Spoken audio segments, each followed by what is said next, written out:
All right, this one struck me as odd, especially on a day like this. Saudi Arabia's top Muslim cleric is calling Twitter, and I quote here, a source of all evil, saying it's full of lies. At first I thought, is this another Fox attack from the left? I didn't know. No, talking about Twitter.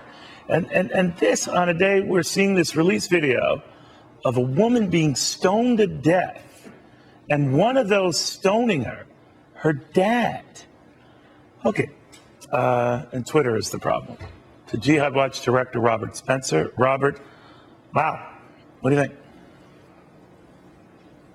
Well, you know, Neil, it's actually completely consistent on the part of the Mufti of Saudi Arabia, Abdulaziz al-Sheikh. What he's saying is that he's completely in favor of things like stoning and beheading and those kinds of things. They're in Islamic law. Muhammad practiced them. There's no way that the Mufti of Saudi Arabia is going to go out on a limb and object to that. But what he objects to is the word getting out that these things are being done, because in his words, that slanders Islam. In Islamic law, slander is not telling lies about somebody else. It's telling truths about them that they don't want known. And so that's what bothers him about Twitter. He doesn't feel it's in the least disproportionate for him to be upset about Twitter instead of about the stoning to death of a woman by her own father, because the stoning's Islamic law, but it should all be kept under the cover of darkness, not talked about.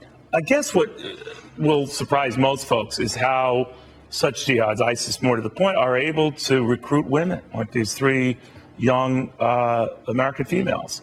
When you'd think that if they were to see this video, they would say, hey, I don't want to be there. Yeah, absolutely. But the appeal that the Islamic State has for young people in the West, young Muslims in the West, is that it claims to be the restoration of the caliphate. There has not been sufficient discussion, Neil, of how extraordinarily potent this idea is among many Muslims worldwide. We never saw this kind of recruitment of Muslims in the West by al-Qaeda, by al-Shabaab, by other jihad groups. But the Islamic State has this. They're able to hold out that they are the ideal place for a Muslim to live. And that's just as appealing to young Muslim women as it is to many young Muslim men.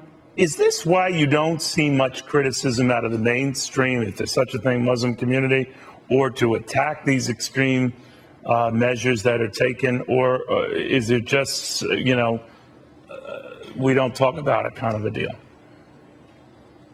Yeah, well, to be sure, there have been condemnations of the Islamic State from the Hamas-linked Council on American Islamic Relations and other major Muslim groups. But what they're not doing is having any kind of organized program to teach young Muslims why they should reject this understanding of Islam. So, you have the convert to Islam the other day who did the hit-and-run attack on the Canadian soldiers in Canada before the gunshots, the gunfire attack today. And this convert to Islam, nobody's asking, well, where did he learn about this? Why didn't the mosque where he went to convert teach him that this was the wrong understanding of Islam if they really reject it? And yet there is no such program in any mosque in the United States, Canada, or anywhere else.